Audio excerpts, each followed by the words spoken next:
I'm curious to find out. What would you have done if you were ministering to a congregation as big as the Porter's House? I mean, this is one of the largest mega churches in the whole wide world. What would you have done if you were having a wardrobe malfunction? What would you have done? Hi, everybody. This is Melody, and welcome to House of Hosting Heaven. And this particular segment is the podcast segment of this platform, and it's called Tea for Travail, where we talk about trending topics, giving them a Christian spin.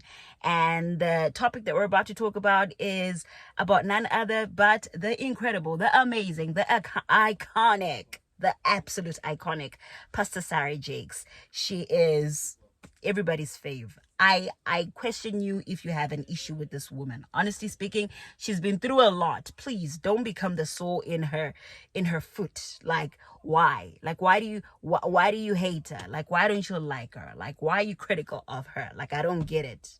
Okay, let's get into the tea. Pastor Sarah Jakes was ministering last Sunday, looking incredible as always, looking absolutely amazing. And something was happening with that wig.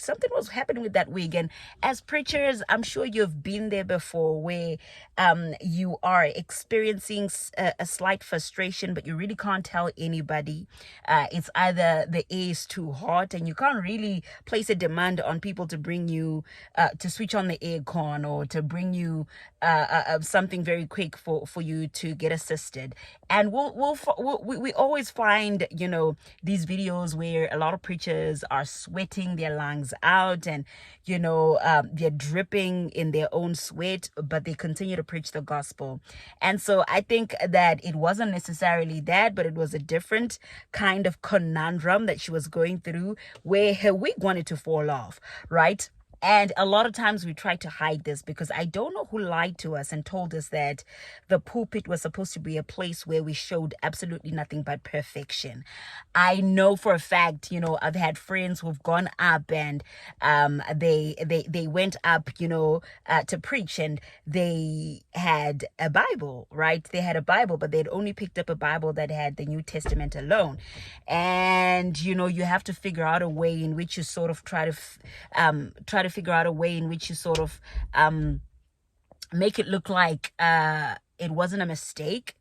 And I don't know who lied to us that the pulpit was not a place where we could experience, or we could be vulnerable with our imperfections. But I loved the way that she just vulnerably revealed to everybody that it was what it was. And let's put that to the side, and let's continue with the main order of the day, which is the preaching of the gospel.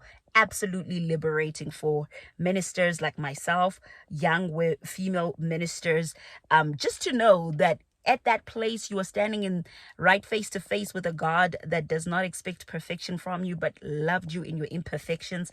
And so there's really no need to hold up this facade.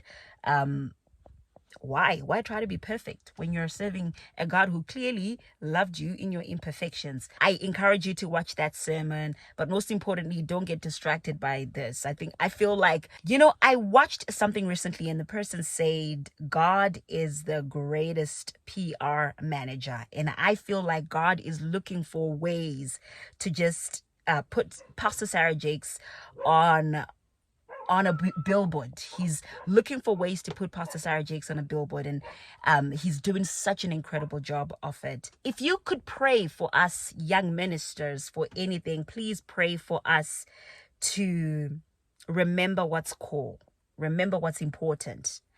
Help us by praying for us and standing at the gap for us and interceding for us, so that we always remember what is most important. Yes, we want to look good, and I highly encourage people that are standing and representing God to look their best if God has given them capacity to look their absolute best. But at the end of the day, I think God is in a season where he's trying to make what's core.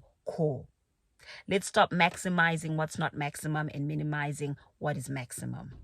What's important is the preaching of the gospel, and Pastor Sarah certainly reminded us of that this past Sunday. Go watch that sermon. I encourage you to do so. See you in our next Tea for Travail, where we talk about trending topics, giving them a Christian spin. God bless you.